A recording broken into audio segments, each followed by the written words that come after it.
فلا أقسم بمواقع النجوم وإنه لقسم لو تعلمون عظيم إنه لقرآن كريم في كتاب مكنون لا يمسه إلا المطهرون تنزيل من رب العالمين.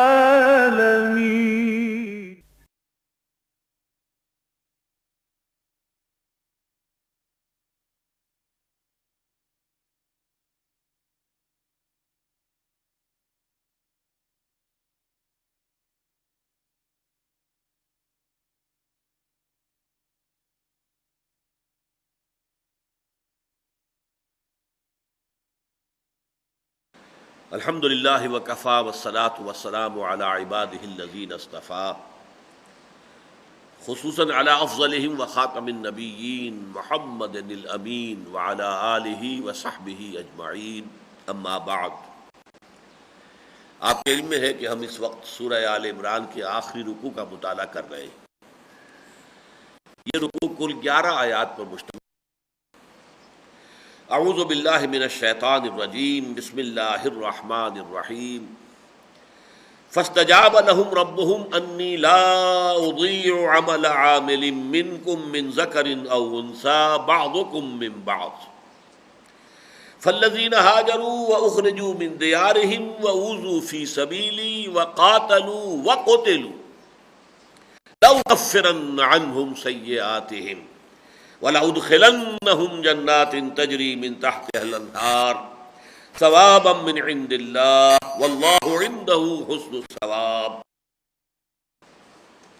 لَا يَغُرَّنَّكَ تَقَلُّبُ الَّذِينَ كَفَرُوا فِي الْبِلَادِ مَتَاعٌ قَلِيلٌ ثُمَّ مَأْوَاهُمْ جَهَنَّمُ وَبِئْسَ الْمِهَادُ لكن الذين اتقوا ربهم لهم جنات تجري من تحتها الأنهار خالدين فيها نزلا من عند الله وما عند الله خير للأبرار وإن من أهل الكتاب لمن يؤمن بالله وما أنزل إليكم وما أنزل إليهم خاشعين لله لا يشترون بآيات الله ثمنا قليلا أولئك لهم أجرهم عند ربهم إن الله سريع الحساب يا أيها الذين آمنوا اصبروا وصابروا ورابطوا واتقوا الله لعلكم تفلحون صدق الله العظيم۔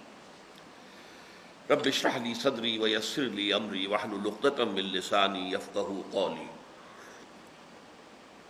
اللهم ربنا الهمنا رشدنا واعذنا من شرور انفسنا، اللهم ارنا الحق حقا وارزقنا اتباعه وارنا الباطل باطلا وارزقنا اجتنابه، آمین یا رب العالمین۔ ذہن میں تازہ کر لیجئے کہ سورہ آل عمران کے آخری رکوع کی پہلی 6 آیات میں ایمان کا سنتھیسس، ایمان کا جینیسس، ایمان کیسے وجود میں آتا ہے، باشعور ہوش مند جو عقل سلیم اور فطرت سلیمہ کے مالک لوگ ہوں، ان کے اندر وہ ایمان کس طور سے درجہ بدرجہ آگے بڑھتا ہے کہ سب سے پہلے آیات آفاقی، آیات انفسی، آیات قرآنیہ اگر وہ بھی سامنے ہو، ورنہ ایک وقت ایسا ہے جب کہ قرآن نہیں ہے کسی کے سامنے۔ ظاہر بات ہے کہ حضرت لقمان کے سامنے کوئی کتاب موجود نہیں تھی۔ اسی طریقے سے زید بن عمرو بن نفیل جن کے بیٹے حضرت سعید ہیں رضی اللہ تعالی عنہ، یکی عشرہ مبشرہ، ظاہر بات ہے ان کے سامنے تو آیات قرآنیہ نہیں تھی۔ تو محض آیات آفاقیہ، آیات انفسیہ کے حوالے سے ان میں اللہ پر ایمان کا شعور جو ہے وہ بیدار ہوا۔ یہ پہلا درجہ ہے۔ اس کے بعد مزید غور و فکر، اب اللہ کو یاد رکھتے ہوئے مزید غور و فکر، الجھی ہوئی ڈور کو سلجھانے کا ظاہر بات ہے ایک ہی ذریعہ ہوتا ہے کہ اس کا سرا آپ کے ہاتھ میں آ گیا، وہ مت چھوڑیے۔ سرا چھوٹ جائے گا پھر بجھ جائے گی وہ۔ اس کا ایک سرا جو آپ کے ہاتھ میں آیا اس کو مضبوطی سے تھامیے۔ تو اس کائنات کی جو حقیقت ہے اس کی الجھی ہوئی ڈور کا سرا کیا ہے؟ ایمان باللہ. پہلے آپ نے اللہ کو پہچان لیا، یہ گویا کہ اب سرا آپ کے ہاتھ میں آ گیا. اب اسے تو مضبوطی سے تھامنا ہے، جس کی تعبیر کی گئی الذین یذکرون اللہ قیاما وقعودا وعلی جنوبہم. اب مزید غور و فکر سے کام لینا ہے. اب یہاں تعقل کا پروسیس آ جائے گا. اس کے نتیجے میں انسان دوسرے ایمان تک بھی از خود پہنچ جاتا ہے. وہ اولو الالباب، ہوش مند لوگ، الذین یعقلون، باشعور لوگ، وہ اس نتیجے تک پہنچتے ہیں کہ انسانی اعمال ضائع ہونے والی شے نہیں ہے. اچھائی کا اچھا، برائی کا برا بدلہ نکلنا چاہیے. اور چونکہ وہ اس دنیا میں نہیں نکلتا نظر آتا، لہذا ایک دوسری زندگی ہونی چاہیے. یہاں سے گویا کہ ایمان باللہ کے بعد ایمان بالمعاد یا ایمان بالآخرت تک بھی ان کی رسائی ہوگی. اب اگر ایسے لوگ خوش قسمت ہوں، میں اگر کہہ رہا ہوں خوش قسمت ہوں، حضرت زید خوش قسمت نہیں تھے اس معنی میں کہ ان کا انتقال ہو گیا، حضور پر ابھی وحی کا آغاز نہیں ہوا تھا. انہی کے کاؤنٹر پارٹ سمجھیے حضرت ابو بکر ہے، وہ انتہائی خوش قسمت تھے کہ ان کے سامنے حضور پر قرآن مجید کے نزول کا آغاز ہو گیا، اور حضور نے جب اپنی دعوت ان کے سامنے رکھی تو انہوں نے فوراً تصدیق کر دی. یہ الفاظ ہیں حضور کے صلی اللہ علیہ وسلم کہ میں نے جس کے سامنے بھی اپنی دعوت رکھی ہے اس نے کچھ نہ کچھ ضرور توقف کیا، کچھ نہ کچھ تردد، سوچ بچار، سوائے ابو بکر کے کہ اس نے ایک لحظے کا بھی تردد نہیں کیا، کوئی توقف نہیں. اس کی وجہ کیا؟ وجہ یہ کہ تو ان کے دل میں تھا. دیکھنا تقریر کی لذت کہ جو اس نے کہا میں نے یہ جانا کہ گویا یہی میرے دل میں ہے، یہ تو میرے اپنے دل کی پکار ہے. اس کی آواز جو ہے در حقیقت اسی کی صدائے بازگشت ہے. لہذا انہیں اس کے تسلیم کرنے میں ہرگز کوئی نہ تأمل ہوا، نہ کوئی تردد ہوا، نہ کوئی تذبذب ہوا، بلکہ فوری طور پر انہوں نے اس کی تصدیق کر دی. اب یہ جو لوگ ہیں پھر ان کی دعا نقل ہوئی، جیسا کہ میں نے آپ کو بتایا تھا کہ سورہ بقرہ میں اور سورہ آل عمران میں یہ بھی ایک جو ہے مشابہ اور مماثل معاملہ ہے کہ سورہ بقرہ کے آخر میں بھی دعا آئی ہے بڑی عظیم، ربنا لا تؤاخذنا ان نسینا او اخطانا ربنا ولا تحمل علينا اصرا كما حملته على الذين من قبلنا ربنا ولا تحملنا ما لا طاقة لنا به واعف عنا واغفر لنا وارحمنا انت مولانا فانصرنا على القوم الكافرين. یہ طویل ترین دعا ہے جو قرآن مجید میں تلقین ہوئی ہے مسلمانوں کو، اور یہ صحیح ہے بالکل تناسب کے اعتبار سے، ریشو پروپورشن کے حساب سے بھی، کہ چونکہ طویل ترین سورت قرآن مجید کی سورہ بقرہ ہے، لہذا اسی کے اختتام پر یہ طویل ترین دعا جو ہے اللہ تعالیٰ نے تلقین فرمائی. لیکن یہ دیکھیے کہ تقریباً اتنی ہی طویل دعا یہ بھی ہے جو آل عمران کے آخری رکوع میں آ رہی ہے، اگرچہ یہ یہاں پر 3 آیات کے اندر جو ہے پھیلی ہوئی ہے.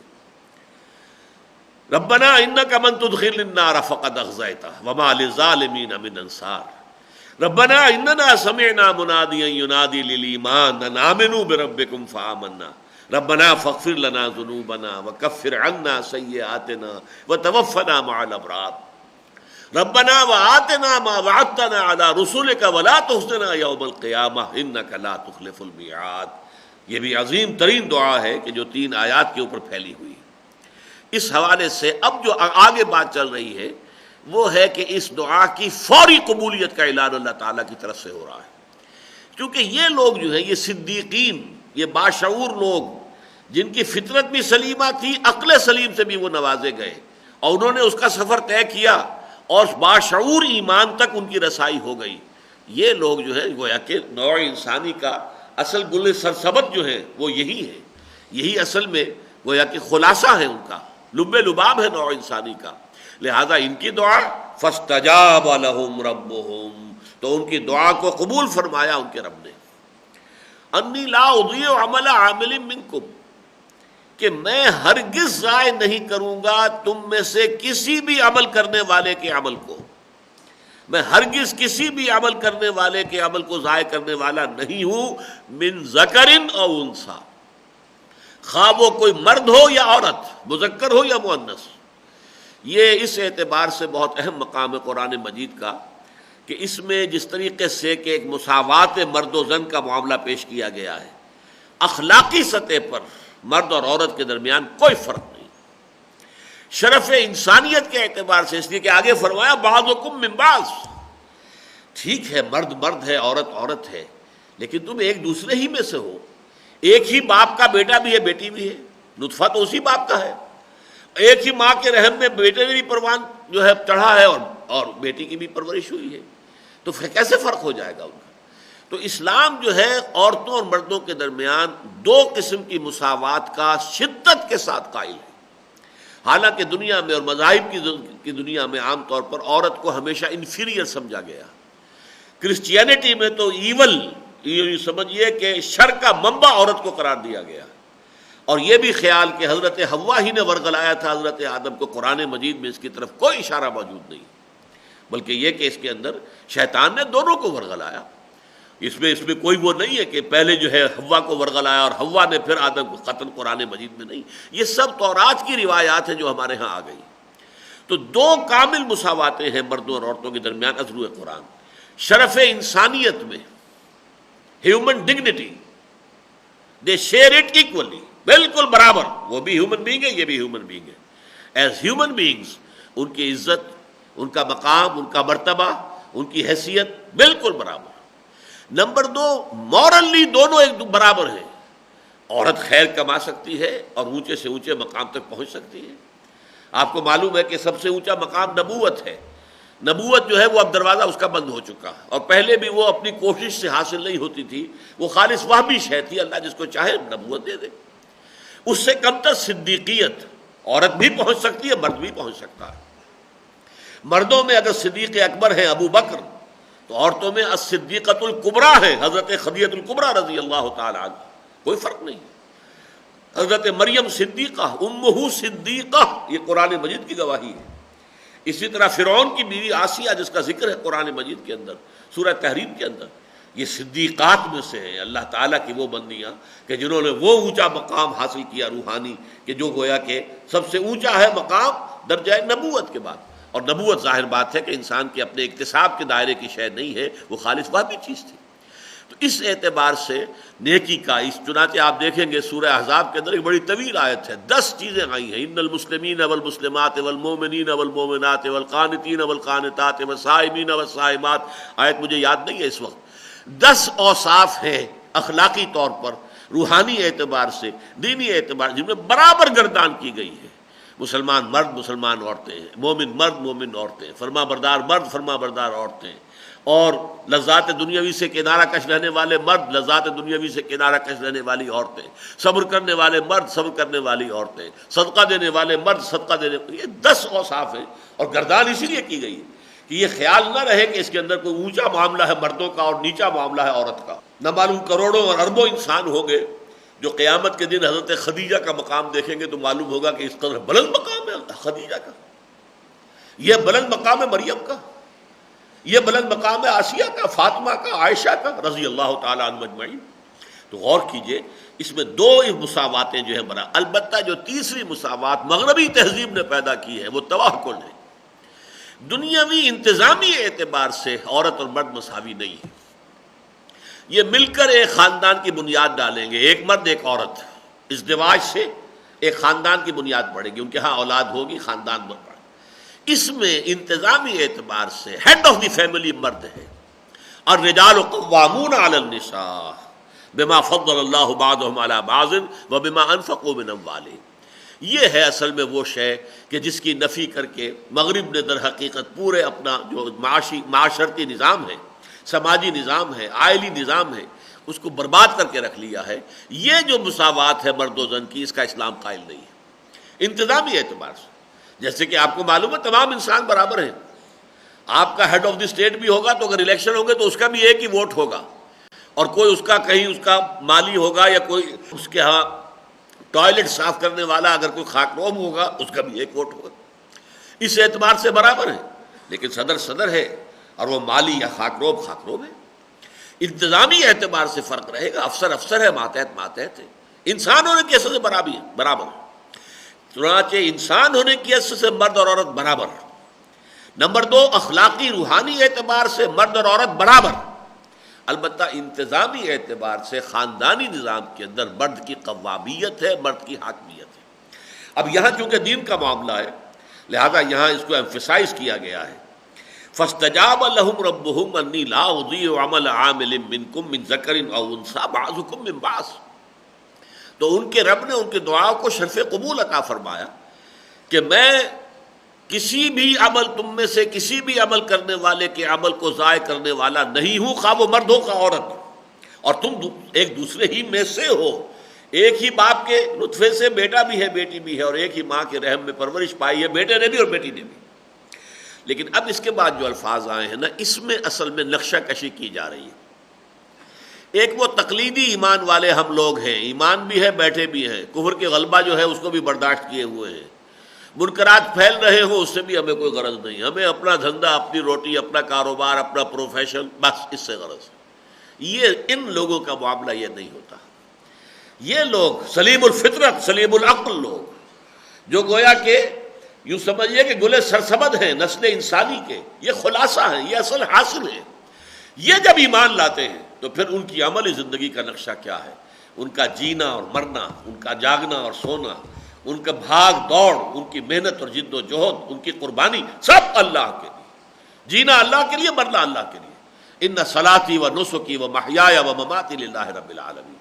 پھر اس حق کی اشاعت کے لیے اپنا وہ ایک ایک لمحہ اور اپنا جو بھی وسائل ہیں سب صرف کر دیں گے کہ یہ حق پھیلے دنیا میں، اور اس حق کو سربلند کرنے میں، اسے قائم کرنے میں، اس کے لیے اس کا بول بالا کرنے میں تن من دھن لگا دیں گے۔ یہ ان کا نقشہ ہوگا، وہ نقشہ ایکٹیوسٹ جسے آپ کہتے ہیں، وہ نقشہ ہوگا ایک بہت ہی فعال انسان کا، جو کسی نظریے کے لیے، اس کے فروغ کے لیے، اور پھر اس کی بنیاد پر قائم ہونے والے نظام کے لیے تن من دھن وقف کر دے۔ یہ الفاظ اس اعتبار سے بہت جو ہیں اہم ہیں۔ فالذین ہاجروا واخرجوا من دیارہم واوذوا فی سبیلی وقاتلوا وقتلوا لأکفرن عنہم سیئاتہم ولأدخلنہم جنات تجری من تحتہا الانہار ثوابا من عند اللہ واللہ عندہ حسن الثواب۔ اب ذرا نوٹ کیجئے یہاں انداز کیا ہے فقرے کی کو جو کنسٹرکشن ہے کہ میں تو تم میں سے کسی بھی عمل کرنے والے کے کسی بھی عمل کو، چھوٹے سے چھوٹے عمل کو بھی ضائع کرنے والا نہیں ہوں۔ کجا وہ لوگ کہ جن کی شان یہ ہے، کجا وہ لوگ الذین ہاجروا، جنہوں نے میری راہ میں ہجرت کی، واخرجوا من دیارہم، اور وہ اپنے گھروں سے نکال دیے گئے، واوذوا فی سبیلی، اور جنہیں میری راہ میں ایذائیں پہنچائی گئی، وقاتلوا، اور جنہوں نے میرے دین کے لیے جنگ کی، وقتلوا، اور اپنی جانیں قربان کر دی۔ اب ظاہر بات ہے ان کا کیا کہنا، یعنی یہ کنسٹرکشن جو ہے جملے کی یہ ہے کہ میں تو کوئی مرد ہو کوئی عورت ہو اس کے چھوٹے سے چھوٹے عمل کو بھی ضائع کرنے والا نہیں ہوں، سب کا پورا پورا بھرپور صلہ میں دوں گا، تو کجا یہ لوگ، ان کا کیا کہنا ہے جن لوگوں کی حالت یہ ہے کہ انہوں نے کوئی چیز بھی بچا کر نہیں رکھی۔ تو بچا بچا کے نہ رکھ اسے، تیرا آئینہ ہے وہ آئینہ کہ شکستہ ہو تو عزیز تر ہے نگاہ آئینہ ساز میں، اپنا تن من دھن قربان کر دیا، پوری زندگی لگا دی، نچھاور کر دی، تو ان کے کیا کہنے ہیں؟ ان کے لیے تو میرے جو وعدے ہیں بڑے پختہ ہیں۔ آپ کو معلوم ہے عربی زبان میں اس سے زیادہ تاکید کا اسلوب نہیں ہے۔ لَأُكَفِّرَنَّ، میں لازماً دور کر دوں گا ان سے ان کی برائیوں کو، لَأُكَفِّرَنَّ عَنْهُمْ سَيِّئَاتِهِمْ وَلَأُدْخِلَنَّهُمْ، اور لازماً داخل کروں گا انہیں ان باغات میں جن کے نیچے ندیاں بہتی ہوں گی، ثوابا من عند اللہ واللہ عندہ حسن الثواب، یہ اللہ کی طرف سے بدلہ ہوگا اور یقیناً اللہ ہی کے پاس بہترین بدلہ ہے۔ اب یہ تو میں نے اس جو جملے کی کنسٹرکشن آپ کے سامنے رکھ دی کہ اصل کیا ہے، اس کی ترکیب کیا ہے، انالیسس، ترکیب نحوی، کہ اصل میں یہ کہ کوئی بھی چھوٹے سے چھوٹا عمل بھی ضائع ہونے والا نہیں، اور یہ عمل تو بہت بلند ہے، بہت بڑے ہیں، یہ تو چوٹی کے اعمال ہیں، جنہوں نے ان کا جو ہے ان اعمال کا جن سے اظہار ہوا ان کے کیا کہنے ہیں، ان کے لیے تو میرا بدلہ جو ہے نہایت مؤکد۔ اب اس میں ذرا نوٹ کیجئے کہ یہ ساری چیزیں وہ ہیں جس میں مرد اور عورت برابر کے شریک رہے۔ ہجرت حبشہ میں آپ کو معلوم ہے حضرت عثمان رضی اللہ تعالیٰ عنہ ہجرت کر کے گئے تو ان کے ساتھ ان کی اہلیہ حضور کی صاحبزادی حضرت رقیہ رضی اللہ تعالیٰ عنہما وہ بھی ساتھ تھی۔ حضرت ام حبیبہ کہ جو اپنے شوہر کے ساتھ ہجرت کر کے حبشہ گئی ہے، وہ شوہر وہاں جا کر مرتد ہو گیا، عیسائی ہو گیا، شرابی تھا بہت زیادہ، اور شراب اس وقت تک حرام بھی نہیں تھی، لیکن وہ کوئی بہت ہی زیادہ رسیہ تھا شراب کا، اور وہاں عام طور پہ شراب نہیں ملتی ہوگی تو اسے ایسی صحبت اختیار کرنی پڑی کہ جس میں کہ شراب آسانی سے مل سکتی تھی، تو لہذا اس نے وہ عیسائیت اختیار کر لی، اور اس لیے پھر حضرت ام حبیبہ کا نکاح فسخ ہوا اس سے، اور پھر حضور نے پیغام بھیجا مدینے سے، ہجرت کر کے حضور اس وقت مدینہ تشریف لے جا چکے تھے، وہاں سے پیغام حضور نے بھیجا ہے، اور حضرت نجاشی نے نکاح پڑھایا ہے ام حبیبہ کا حضور کے ساتھ غائبانہ، حضور مدینے میں ہے اور نکاح جو ہے حضرت ام حبیبہ کا وہ حبشہ میں ہو رہا ہے، اور پڑھانے والے نکاح کے جو ہے حضرت نجاشی ہیں، انہوں نے ہی اپنے پاس سے مہر بھی عطا کیا۔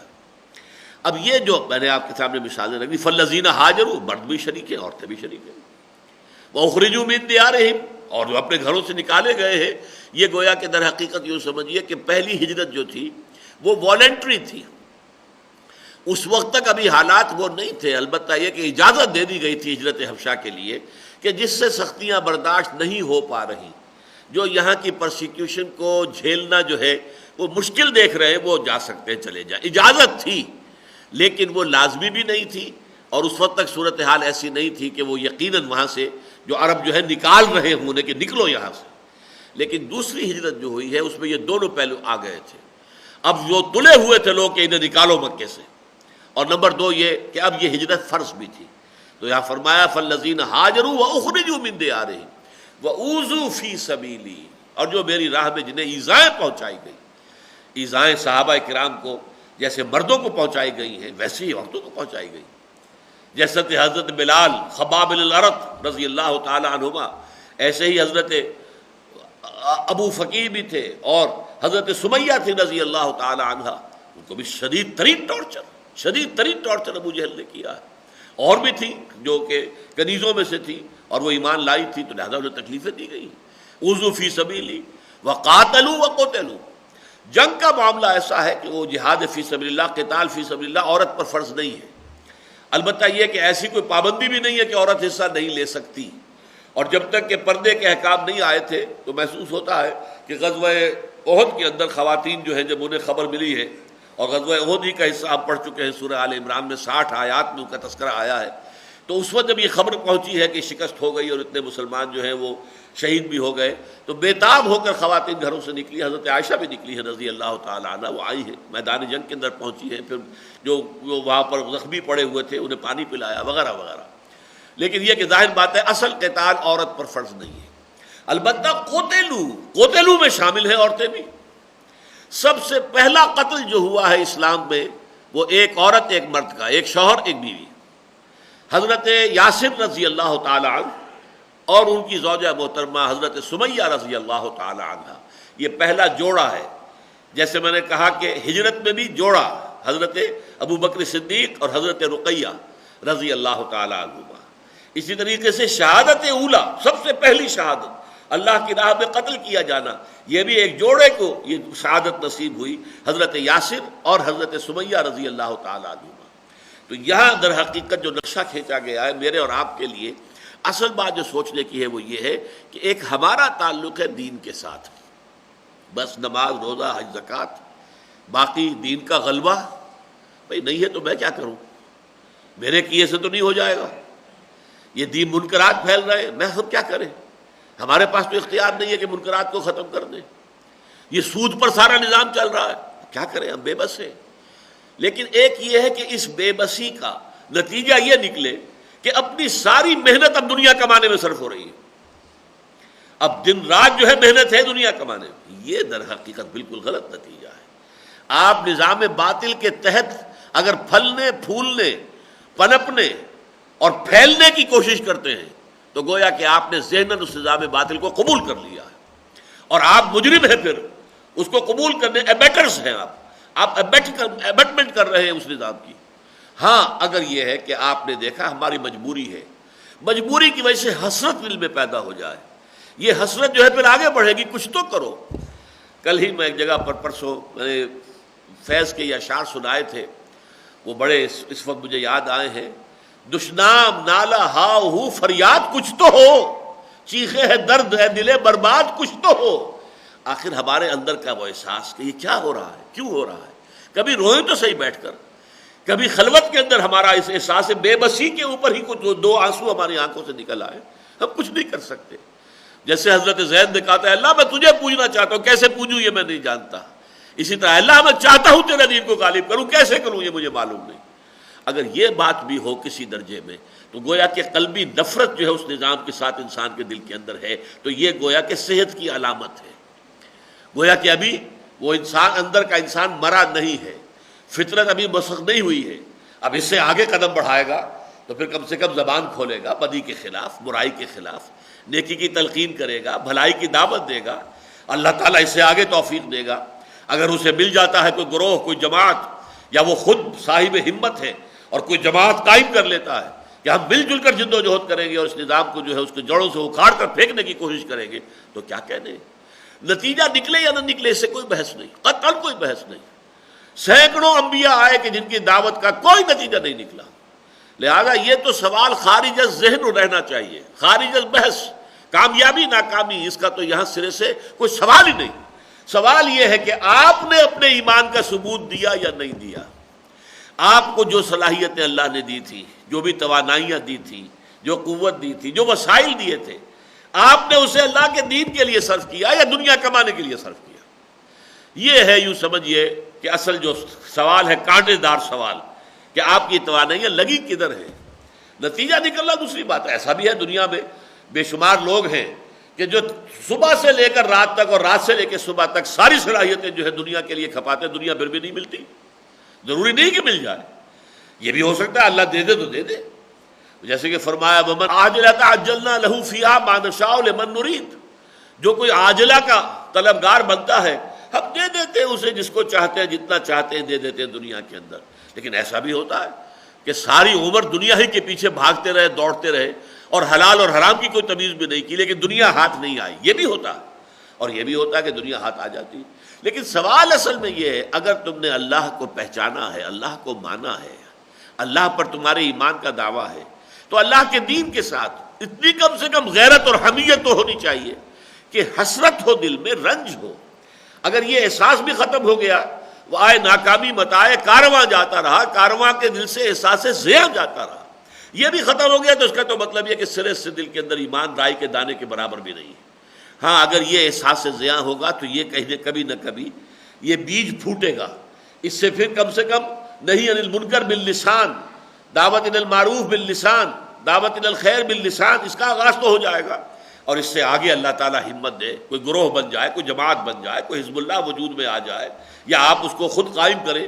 ہو سکتا ہے کہ پھر بالید مقابلے کے لیے بھی میدان میں آنا ہو، اور پھر یہ کہ اپنی جانوں کا نذرانہ بھی پیش کرنا پڑے، لیکن یہ راستہ ہے کہ جو ناگزیر ہے ان لوگوں کے لیے جن کے ایمان کی یہاں بات ہو رہی ہے۔ میں نے عرض کیا تھا، اسی لیے ایک ایمان وہ تقلیدی ایمان ہے جو ہمیں وراثتاً مل گیا ہے، بس اللہ اللہ خیر صلی اللہ۔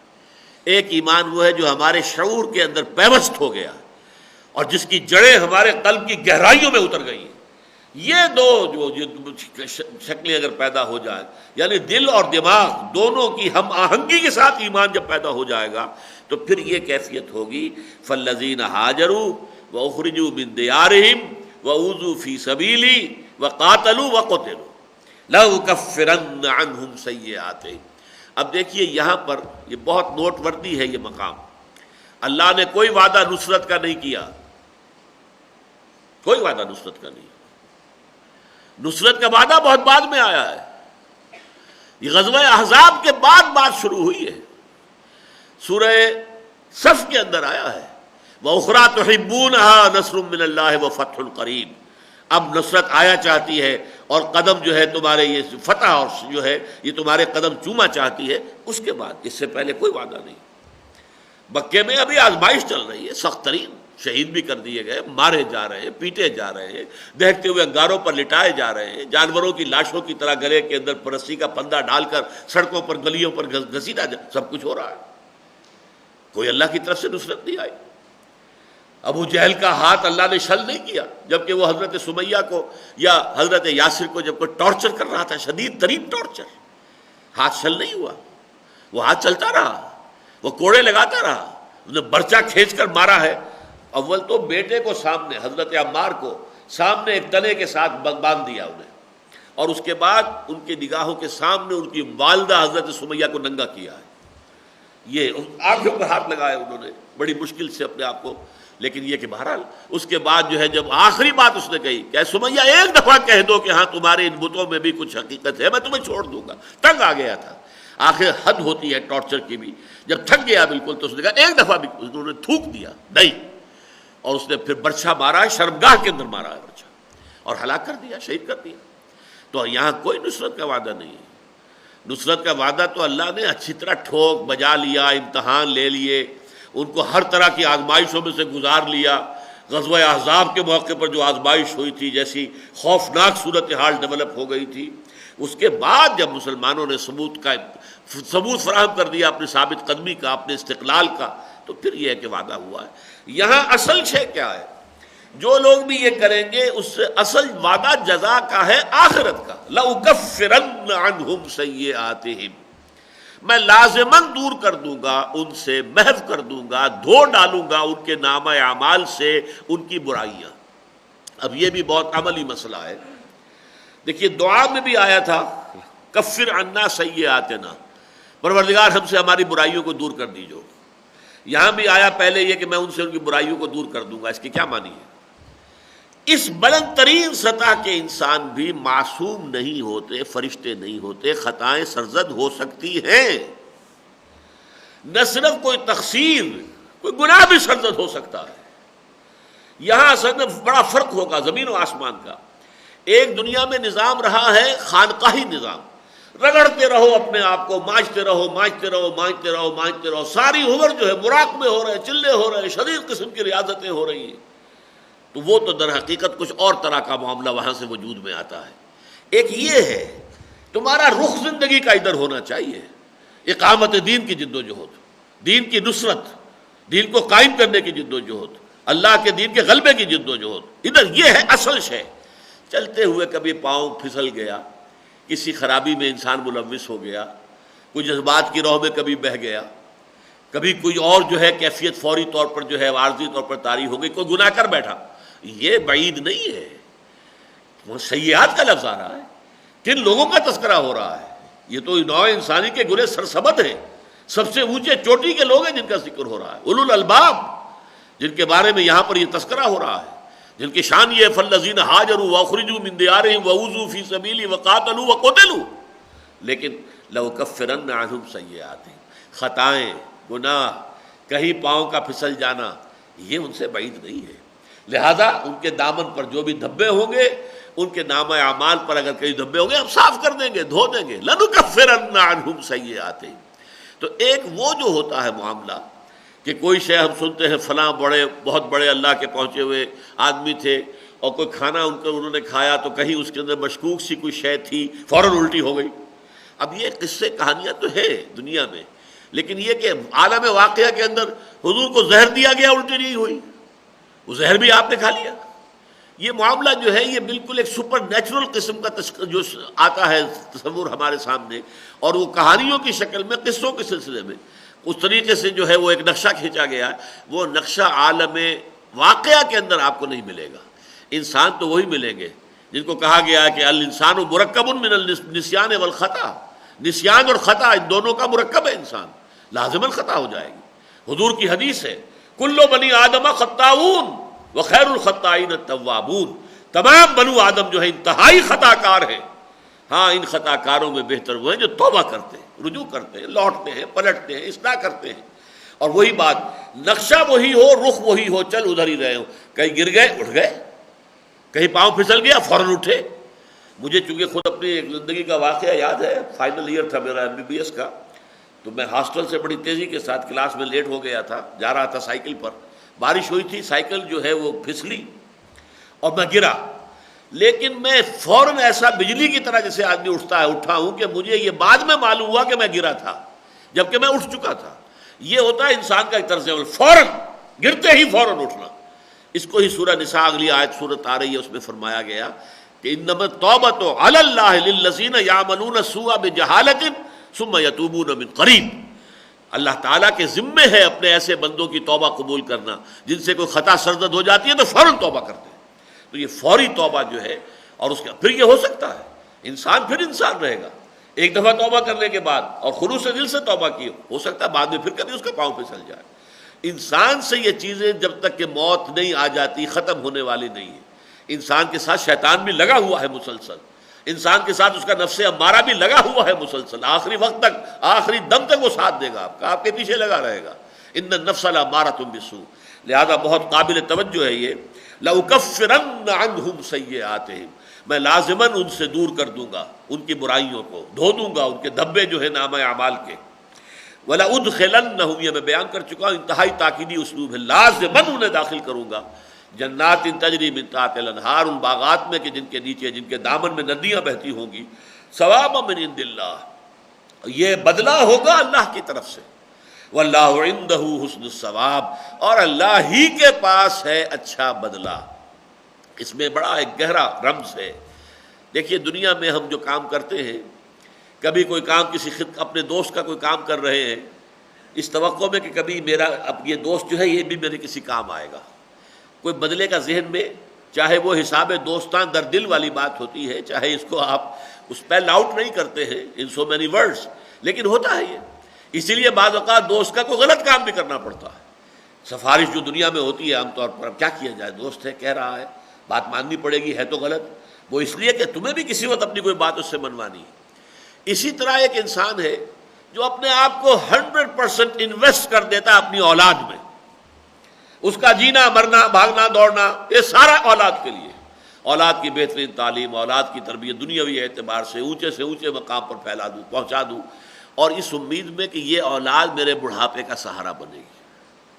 اور ایسا بھی ہوتا ہے کہ یہ اولاد جو ہے بڑھاپے کا سہارا بننے کی بجائے بسا اوقات سوہانے روح بن جاتی ہے۔ واقعات ایسے معاملات دنیا کے اندر ہوتے ہیں۔ ہاں ایک ہستی ایسی ہے کہ اس کے لیے جو کام بھی کرو گے اس کا اجر و ثواب بالکل ری انشورڈ، بالکل پختہ، جس میں کسی شک و شبے کی گنجائش نہیں۔ اولاد تمہیں کیا بدلہ دے دے گی؟ قوم کی خدمت میں لگے رہو گے، قوم تمہیں کیا دے دے گی؟ وطن کی خدمت میں لگے رہو گے، وطن تمہیں کیا دے دے گا؟ ہاں اللہ کی خدمت میں لگے رہو تو اللہ تعالیٰ تمہارے ہر کوشش، محنت، ہر ایثار، ہر قربانی کا پورا بدلہ دے گا۔ واللہ عندہ، اس کو کہتے ہیں اسلوب حصر، اللہ ہی ہے جس کے پاس اچھا ثواب موجود ہے، اور کسی کے پاس ثواب ہے ہی نہیں، دینے کو ہے کیا، کوئی کیا دے دے گا تمہیں؟ آپ نے پڑھا ہوگا ہسٹری آف انگلینڈ میں کہ ایک بادشاہ تھا بہت لالچی، اور اس کا ایک وزیر تھا جو بہت مشہور تھا اسی میں کہ وہ ہر طریقے سے جائز ناجائز ہتھ کنڈوں سے لوگوں کی دولت گھسیٹتا تھا اور بادشاہ کا خزانہ بھرتا تھا۔ لیکن بڑھاپے میں آ کر پھر وہ بادشاہ کا معتوب ہو گیا، اس کے اوپر جو ہے بادشاہ کا عتاب نازل ہوا۔ تو اس نے کہا بہت حسرت سے، Had I served God as I served the king، اگر جیسے کہ میں نے بادشاہ کی خدمت کی تھی، اگر میں نے کہیں خدا کی خدمت کی ہوتی تو مجھے اس بڑھاپے کی عمر میں اس طرح ذلیل و خوار نہ کرتا۔ وہ اللہ تعالیٰ جو ہے اس کے لیے جو محنت کی جائے گی یقیناً اس کا بھرپور صلہ مل جائے گا۔ واللہ عندہ حسن الثواب۔ اگلی آیت میں پھر وہی بات سامنے آ رہی ہے جو میں نے آپ سے عرض کی کہ یہاں کسی نصرت خدا بندی کا فوری طور پر وعدہ نہیں کیا گیا۔ اگلی آیت میں کیا فرمایا؟ لا یغرنک تقلب الذین کفروا فی البلاد متاع قلیل ثم مأواہم جہنم وبئس المہاد۔ تمہیں ہرگز دھوکے میں نہ ڈالے چلت پھرت ان لوگوں کی جنہوں نے کفر کیا ہے زمین کے اندر۔ ہوتا کیا ہے؟ اب دیکھیے مکی دور دیکھیے، مسلمان اللہ کے ماننے والے رسول کے دامن سے وابستہ مارے جا رہے ہیں، پیٹے جا رہے ہیں، بھوکے رکھے جا رہے ہیں، اور کفار بدماش اور وہ مشرکین دندناتے پھر رہے ہیں، ان کی جو ہے عیش ہو رہے ہیں، بہترین کھا رہے ہیں۔ یہ ساری کیفیت آخر نظر آ رہی تھی نا۔ پھر ان کے قافلے جا رہے ہیں، آ رہے ہیں، بڑے شان و شوکت کے ساتھ قافلہ گیا ہے، شان و شوکت کے ساتھ آیا ہے، ڈھول بجاتے ہوئے گئے ہیں، ڈھول بجاتے ہوئے آ رہے ہیں، تو دیکھنے والے کے دل پر اس کا ایک اثر ہوتا ہے۔ یہ دنیا میں ہر مرحلے پر جب بھی کوئی تحریک ہوگی، دین کے لیے کام کرنے والوں کو اس نفسیاتی صورتحال سے سابقہ لازماً پیش آئے۔ ان لوگوں کے لیے عیش ہے، ان کے لیے آرام ہے، ان کے لیے دنیا میں ان کے چرچے ہیں، ان کی پذیرائی مل رہی ہے، ان کے لیے جو ہے وہ ریسیپشنز جو ہے ارینج کیے جا رہے ہیں، ان کے پاس نامے پیش کیے جا رہے ہیں۔ یہ چلت پھرت، یہ ایاب و ذہاب، یہ رونقیں، یہ ان کے اندر جو شان و شوکت کے مظاہر نظر آتے ہیں، اس سے نفسیاتی طور پر جو انسان پر اثر پڑتا ہے اس کا جواب ہے یہ آیت۔ لا یغرنک تقلب الذین کفروا فی البلاد۔ تقلب، قلب بدلنا، الٹ پلٹ میں کرنا، تقلب جانا آنا، اس کو ہم کہیں گے چلت پھرت۔ زمین میں ملکوں میں چلت پھرت کیسے دن دناتے پھر رہے ہیں، کیسے آج یہاں ہیں، کل وہاں ہیں، پرسوں وہاں ہیں. ابھی میں چند دن پہلے میں ٹوکیو میں تھا، اس کے بعد پھر میں سول میں تھا، اور پھر میں یہاں آیا تھا، پھر میں نے وہاں کیا ہے، پھر میں پیرس میں تھا. آپ کو ایسے لوگ ملیں گے جو بیٹھے ہوئے گفتگو کر رہے ہیں، معلوم ہوتا ہے ان کا ایک پاؤں یہاں ہے، ایک ویسٹ میں ہے، ایک ایسٹ میں ہے تو ایک ویسٹ میں ہے. یہ ساری صورتحال، کاروبار ہیں پھیلے ہوئے ہیں، وہاں بھی ہیں، یہاں بھی ہے، ہانگ کانگ میں بھی ہے، دبئی میں بھی ہے، اور بھی جگہ پر ہے، پاکستان میں بھی ہے، نہ معلوم کہاں کہاں ہے. یہ ساری چلت پھرت جو ہے، تو جو اللہ کے دین کے خادم ہیں، جنہوں نے اپنے آپ کو اس کام میں لگایا ہے، ان کے دل پر اس کا کوئی منفی اثر نہیں پڑنا چاہیے. یہ ہے اصل اس آیت کا حاصل. لا یغرنک تقلب الذین کفروا فی البلاد، تمہیں دھوکے میں نہ ڈال دے. یہ ان کافروں کی اس دنیا میں ملکوں کے اندر چلت پھرت، ایاب و ذہاب جو ہے، آنا جانا، شان و شوکت، اس کی وجہ سے دھوکہ نہ کھا جانا. متاع قلیل، یہ بہت ہی تھوڑی سی دیر کے لیے بہت ہی حقیر سا برتنے کا سامان ہے. یہ زندگی ہے کیا، کتنی ہے، کتنی لمبی ہے. آج مرے کل جنگ پر لو، کیا پتا ہے، بات ختم ہو جائے گی. یہ ساری چمک دمک، یہ ساری جو ہے چلت پھرت، یہ شوق، یہ سارا کا سارا جو بھی ہے ان کا، یہ کیا ہے، عارضی چند دنوں کی یہ چلت پھرت ہے. متاع قلیل ثم مأواہم جہنم، پھر ان کا ٹھکانہ جو ہے وہ جہنم ہے. وبئس المہاد، اور وہ بہت ہی برا بستر ہے، بہت ہی برا ٹھکانہ ہے. یہ بھی ایک، جیسا کہ میں نے عرض کیا، دین کے لیے کام کرنے والے، فالذین ہاجروا واخرجوا من دیارہم واوذوا فی سبیلی وقاتلوا وقتلوا، جو لوگ بھی اس راہ پر چلنے والے ہیں، ان لوگوں کے لیے ایک بہت بڑی نصیحت یہ ہے کہ تمہیں دیکھنا ہوگا، شان و شوکت ان کی ہوگی، دنیا میں بول بالے ان کے ہوں گے، ان کے جو ہے جلوس نکل رہے ہوں گے، ان کی طرف لوگوں کا رجحان ہوگا، لوگ جو ہے ان کے نعرے لگا رہے ہوں گے، ان کے زندہ باد کے نعرے فلک شگاف ہوں گے. سب دیکھو گے، تمہیں دیکھنا پڑے گا. اس دیکھنے کے باوجود حق پر قائم رہنا. بدا الاسلام غریبا وسیعود کما بدا، اسلام جب شروع ہوا ہے تب وہ اجنبی سا تھا، کوئی اس کا جاننے پہچاننے والا تھا ہی نہیں. اس کے بعد اسلام کے اندر جب قوت آ گئی تو پھر تو سب کے سبھی اس کے جاننے پہچاننے والے بن گئے. لیکن حضور نے فرمایا بہت جلد اسلام دوبارہ غریب ہو جائے گا. فطوبی للغرباء، تو پھر مبارکباد ہے ان لوگوں کے لیے جو اسلام کے دور غربت میں خود بھی غریب ہو جائیں. دنیا کہے دقیانوس ہیں، یہ اگلے زمانے کے ہیں لوگ، اگلے وقتوں کے ہیں یہ لوگ، انہیں کچھ نہ کہو، ان سے کوئی کیا بات کرنی ہے جی، یہ تو بڑے فنڈامنٹلسٹ ہیں، یہ تو بڑے ہی جو ہیں جذباتی لوگ ہیں، یہ تو بہت یعنی ایک طرح سے یوں سمجھیے کہ دیوانے ہو گئے ہیں، مجنون ہو گئے ہیں. لیکن یہ سب کچھ سننا پڑے گا. لیکن الذین اتقوا ربہم، پھر دیکھیے وہی پوائنٹ آ گیا، وعدہ جو اللہ کا ہے اہل ایمان سے وہ اصل میں آخرت کا وعدہ ہے، دنیا کا وعدہ لازم نہیں ہے. بے شمار انبیاء گئے، دنیا میں کوئی کامیابی حاصل نہیں ہوئی. انبیاء کیا، اللہ کے بڑے بڑے رسول چلے گئے دنیا سے اور کوئی کامیابی حاصل نہیں ہوئی. حضرت عیسیٰ کو کون سی کامیابی حاصل ہوئی؟ اتنی عظیم شخصیت، عظیم ترین معجزات جن کو دیے گئے. روح اللہ، کلمۃ منہ، اللہ کا خاص کلمہ، اللہ کی خاص روح، ان کا مقام اور مرتبہ ذرا اندازہ کیجیے آپ. کیا کامیابی حاصل ہوئی؟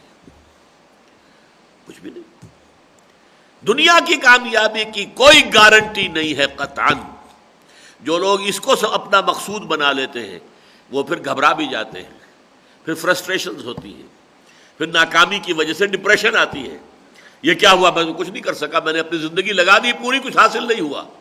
اس کے نتیجے میں پھر انسان کے اعصاب جواب دے جاتے ہیں. یا یہ پھر ہوگا انسان پھر سوچتا ہے کہ سیدھے راستے سے نہیں ہو رہا، کسی ٹیڑھی انگلیوں سے گھی نکالوں، کوئی بائی ہک اور بائی کروک. جیسے کہ فٹ بالر جو ہے یا ہاکی کھیلنے والا جو ہے وہ اپنی بال کو کیری کرتا ہے، ادھر سے ادھر سے، ادھر سے ادھر سے، کہیں سے ہو کر نکل جاؤ، کامیابی حاصل ہونی چاہیے. بس یہ سب سے بڑا خناس ہے جو دماغ میں پیدا ہوتا ہے، جس سے تحریکیں برباد ہو کر رہ جاتی ہیں. بہت عرصے کی محنتیں اور کوششیں اور جد و جہد اور دن رات کی جو بھی محنت تھی، نتائج زیرو ہو جاتے ہیں صرف اس وجہ سے کہ آدمی دنیا کی کامیابی کے پیچھے پڑ کر اور اس کو بھی ایک معیار سمجھ لے. تو واقعہ یہ ہے کہ پھر اندیشہ ہے، یا شدید ڈپریشن، مایوسی، فرسٹریشن، انتہائی بددلی اور یا یہ ہے کہ کوئی الٹا سیدھا کام کر کے اپنی ساری محنت کے اوپر پانی پھیر لینا. تو نوٹ کیجئے کہ وعدہ کیا ہے، لیکن الذین اتقوا ربہم، اس کے برعکس جن لوگوں نے اللہ کا تقوی اختیار کیا ہوگا، لہم جنات تجری من تحتہا الانہار، ان کے لیے باغات ہوں گے جن کے دامن میں ندیاں بہتی ہوں گی، خالدین فیہا، جس میں وہ ہمیشہ ہمیش رہیں گے، نزلا من عند اللہ واللہ وما عند اللہ خیر للابرار. اب یہ بھی اگرچہ بہت مرتبہ میں نے اس نقطے کو واضح کیا، آج پھر نوٹ کر لیجئے. نزل کہتے ہیں عربی زبان میں اولین مہمان نوازی، نزیل کہتے ہیں اترنے والا. نزیل، نزلہ ینزل، اترنا. پہلے کیا ہوتا تھا، گھوڑے سے اتر کر کوئی آپ کے دروازے پر آ کر گھوڑے سے اترا تو نزیل ہے، اونٹ سے اترا تو نزیل ہے. آج آپ کار پر جاتے ہیں کہیں کسی کے ہاں، وہاں سے اترتے ہیں تو نزیل ہے. اب یہ نزیل کہلاتا ہے، ضیف نہیں ہے، یہ نزیل ہے، ابھی اترا ہی ہے. اور اس کو فوری طور پر جو آپ پیش کریں گے وہ نزل کہلائے گا. آتے ہی، گرمی ہے تو کوئی ٹھنڈا پانی، کوئی ٹھنڈا مشروب، سردی ہے تو چائے پیش کیجئے. اس کے بعد جب وہ آپ کے ہاں مقیم ہو گیا، اب وہ ضیف کہلائے گا. پہلے وہ صرف نزیل ہے، اب جب وہ مقیم ہو گیا آپ کے پاس تو اب یہ ضیف ہے. اب جو اہتمام کریں گے آپ اس کے لیے، اس کی دعوت کا، اس کے لیے بہتر سے بہتر کوئی پکوان پکوائیں گے، اہتمام کریں گے، یہ ضیافت کہلائے گی. تو نزل اور ضیافت میں زمین و آسمان کا فرق ہے. قرآن مجید سے یہ معلوم ہوتا ہے کہ جنت کی جتنی نعمتوں کا تذکرہ کیا یہ سب نزل ہیں. جنت کی اصل نعمتیں وہ ہیں جو ضیافت جو ہونی ہے اس کا ہم کو تصور کر ہی نہیں سکتے. ما لا عین رات ولا اذن سمعت وما خطر علی قلب بشر، جو نہ کسی آنکھ نے دیکھی، نہ کسی کان نے سنی، نہ کسی انسان کے دل پر ان کا کوئی احساس تک وارد ہوا، وہ نعمتیں ہیں وہاں. وہ کیسے بیان کریں؟ تم کیسے سمجھو گے انہیں؟ جب تمہارے دائرے تجربے کے اندر وہ شے ہے ہی نہیں تو کیسے سمجھو گے؟ اس کو کہا وما عند اللہ، جو اللہ کے پاس ہے. یہ تو نزل ہے، فوراً جو مل جائے گا. لیکن جو اللہ کے پاس ہے، جو اصل نعمتیں ہیں، جیسے کہ فرمایا گیا ہے سورہ سجدہ میں، فلا تعلم نفس ما اخفی لهم من قرۃ اعین، کوئی نفس، کوئی جان نہیں جانتی کہ اللہ نے ان کے لیے آنکھوں کی کیا کیا ٹھنڈکیں جو ہے وہاں فراہم کر رکھی ہیں. کوئی نہیں جانتا. قرآن میں موجود ہو گیا، یہ قرآن کے حوالے سے بھی آ گیا، لا تعلم نفس ما اخفی لهم من قرۃ اعین. اور حدیث میں آپ کو سنا چکا ہوں، ما لا عین رات ولا اذن سمعت وما خطر علی قلب بشر. وہ اصل نعمتیں وہ ہیں. البتہ یہ پانی اور ٹھنڈا اور شہد اور شراب جو ہے جس میں نشہ نہیں ہے، جس میں بہکنا نہیں ہے، سرور ہے، یہ اچھے سے اچھے کھانے، یہ بیوے، یہ حورے، یہ غلمان، یہ سب کیا ہے؟ یہ نزل کے درجے کی چیزیں ہیں. نزلا من عند اللہ، یہ اللہ کی طرف سے مہمان نوازی ہوگی فوری. ہاں وما عند اللہ، اور جو اللہ کے پاس ہے، خیر للابرار، وہ کہیں بہتر ہے ان ابرار کے لیے. ابرار وہ لوگ جنہوں کے وفادار بندے اللہ کے. بار اور بر کا لفظ آتا ہے وفاداری کے لیے. وہ لوگ جو وفادار تھے، جنہوں نے اللہ کے دین کا جھنڈا اٹھایا دنیا میں، اس کی سربلندی کی کوشش کی، اللہ کی تعلیم کو دنیا میں عام کیا، اللہ کے دین کو قائم کرنے کے لیے جد و جہد کی، اپنی زندگی لگا دی. قائم کر سکے یا نہیں کر سکے اس سے کوئی غرض نہیں، کوئی بحث نہیں، کوئی دلچسپی نہیں. انہوں نے اپنے آپ کو لگا دیا اس کام کے اندر. وہ ابرار ہیں، وہ وفادار ہیں.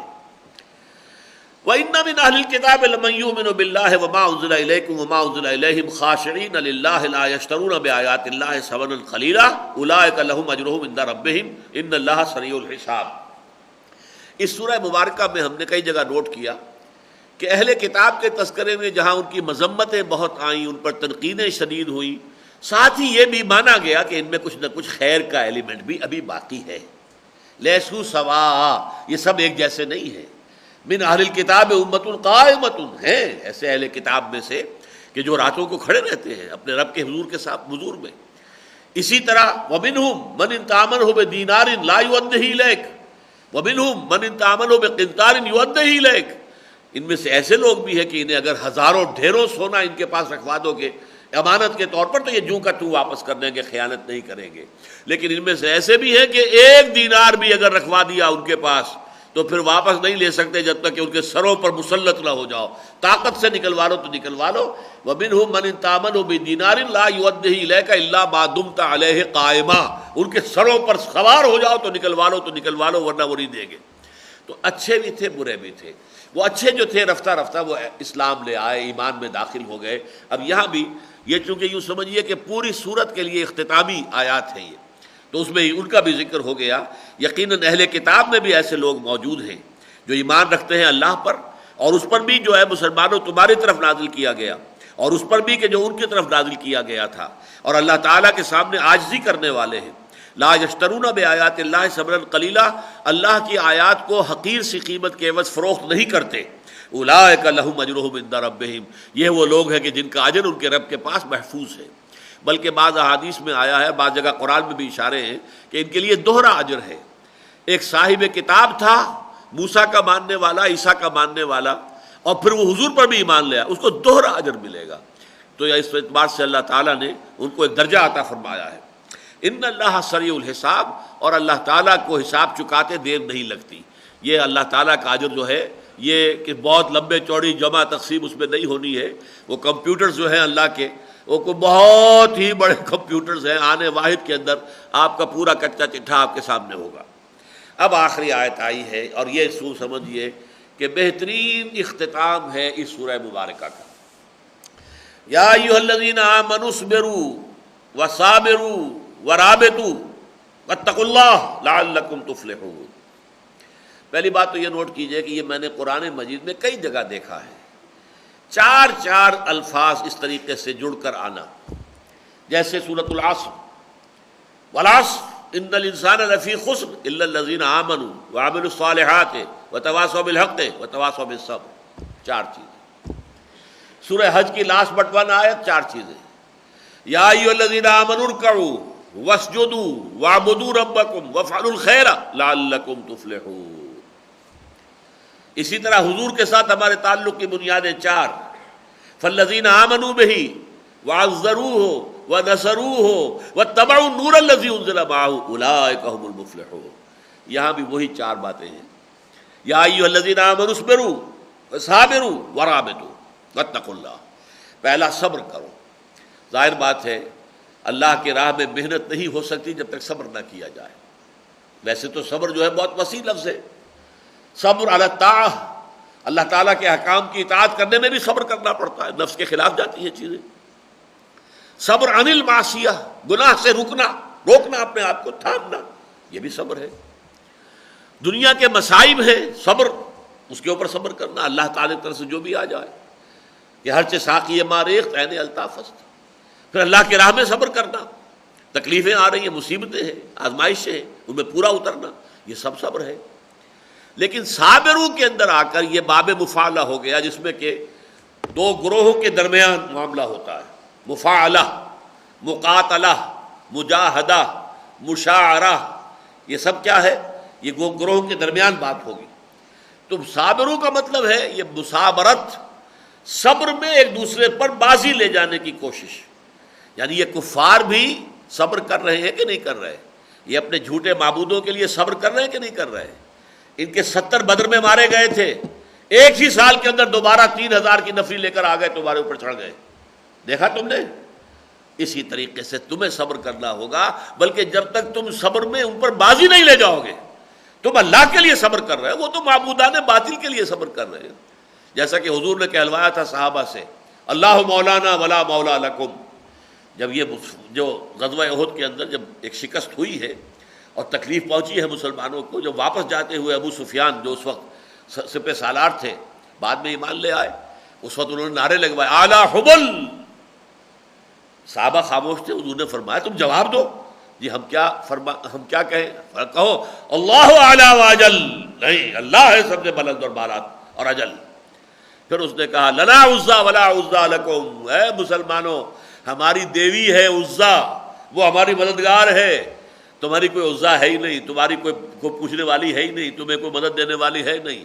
تو حضور نے فرمایا جواب دو اللہ مولانا ولا مولا لکم. اللہ ہمارا مولا ہے, تمہارا کوئی مولا نہیں.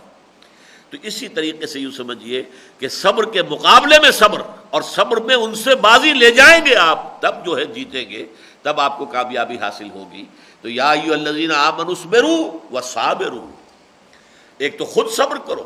سب سے بڑا صبر یہ ہے کہ دنیا میں انسان اپنے کیریئرز، اعلیٰ دنیاوی جو ہے مستقبل، ان سب کو یہ جان بوجھ کر شعوری طور پر طے کرے کہ نہیں، میں اس کو چھوڑ کر میں تو خیرکم من تعلم القرآن وعلمہ، یہ نصب العین زندگی کا اختیار کروں گا۔ اللہ تعالیٰ ہمت دے، توفیق دے جس کو بھی دے، اللہ تعالیٰ قبول فرما لے جس کو بھی فرما لے۔ دین کے لیے میں اپنے آپ کو لگا دوں گا، روکھی سوکھی کھا کے گزارا ہو جائے گا، کوئی 2 مرلہ 5 مرلے کے مکان میں بھی زندگی گزر جائے گی، زندگی یوں بھی گزر ہی جاتی، کیوں تیرا رخت سفر یاد آیا۔ آدمی جو ہے زندگی گزار جاتا ہے، لوگ تو فٹ پاتھ کے اوپر پڑھ کر زندگی گزار دیتے ہیں، جھونپڑیوں میں زندگی گزارتے ہیں، کسی چھوٹے سے مکان میں بھی زندگی تو گزر جائے گی، بڑے محل میں بھی زندگی گزرے گی، اور ظاہر بات ہے کہ روک نہیں سکو گی۔ موت جو ہے، بڑے سے بڑے محل اور بڑے سے بڑے قلعے کے دروازے جو ہیں وہ بھی کسی موت روک نہیں سکتے، موت تو آئے گی وہاں۔ اس حوالے سے آدمی طے کر لے، اور پھر یہ کہ اپنا تن من دھن لگا دے کفر کے مقابلے کے لیے، اس میں مثابرت، ان کے صبر سے زیادہ صبر کرے اللہ کے دین کے لیے۔ یا ایھا الذین آمنوا اصبروا وصابروا ورابطوا، یہ رابطوں کے لفظ پر مجھے خاصی الجھن رہی ہے۔ مرابطہ اصطلاحاً ہمارے ہاں استعمال ہوا ہے یہ لفظ کہ گھوڑوں کو باندھ کر رکھنا تاکہ سرحدوں کی جو ہے حفاظت کی جا سکے۔ مرابط کہتے ہیں سرحدوں کے اوپر حفاظت کرنے والے مسلمان، مرابط۔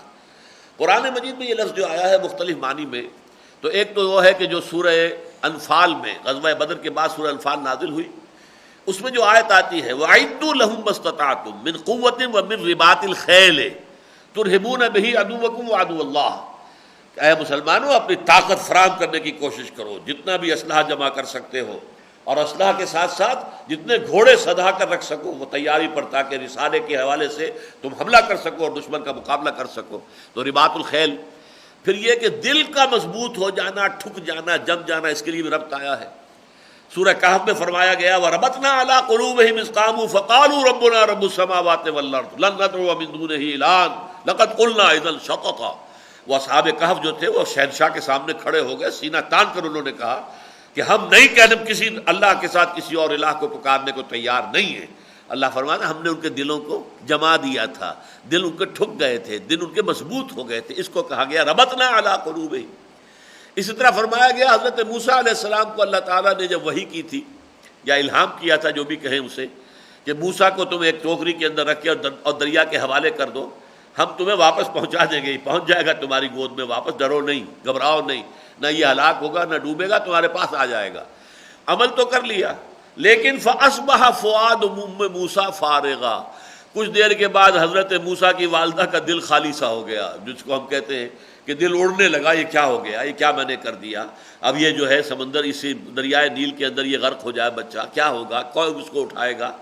اور وَإِن كَادَتْ لَتُبْدِي بِهِ لَوْلَا أَن رَبَطْنَا عَلَىٰ قَلْبِهَا، اور وہ تو گویا کہ بالکل اس راز کو فاش کر دینے ہی والی تھی اگر ہم نے اس کے دل کو مضبوط نہ کر دیا ہوتا۔ تو اصل میں ربط کے جو لفظی معنی ہے کسی شے کا ٹھک جانا، مضبوط ہو جانا، جم جانا، بندھ جانا، باندھ دینا، یہ تمام مفہوم میرے نزدیک یہاں پر، اور میں حیران ہوں کہ ادھر کسی اور کی ذہن تو ادھر نہیں گیا ہے، میں اپنی رائے آپ کے سامنے عرض کر رہا ہوں کہ یہاں مراد ہے اپنے نظم کو آپس میں ایک دوسرے کے ساتھ جڑے رہو، بندھے رہو، جو ہم نے سورہ مبارکہ کے بالکل وسط میں جو آیت پڑھی تھی وَاعْتَصِمُوا بِحَبْلِ اللَّهِ جَمِيعًا، پہلی بات تھی یا ایھا الذین آمنوا اتقوا اللہ حق تقاتہ ولا تموتن الا وانتم مسلمون، اہل ایمان اللہ کا تقوی اختیار کرو جتنا کہ اس کے تقوی کا حق ہے، اور دیکھنا موت نہ آنے پائے مگر فرما برداری کی حالت میں۔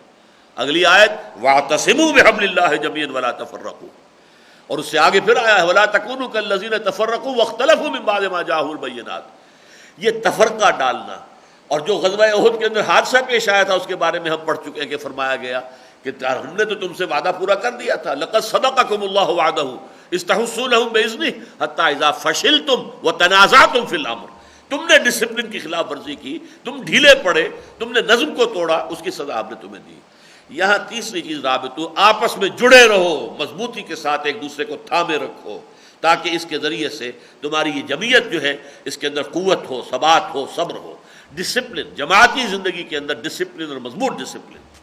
اور آخری شے وہ تو جامع ترین ہے ہی ہے، وہاں وہ پہلے تھی اس صورت کے وسط میں یا ایھا الذین آمنوا اتقوا اللہ حق تقاتہ، پہلے یہ تھی اور پھر تھی واعتصموا بحبل اللہ جمیعا، یہاں واعتصموا بحبل اللہ ورابطوا، اور اس کے بعد واتقوا اللہ، اللہ کا تقوی اختیار کرو، لعلکم تفلحون، تاکہ تم فلاح پاؤ۔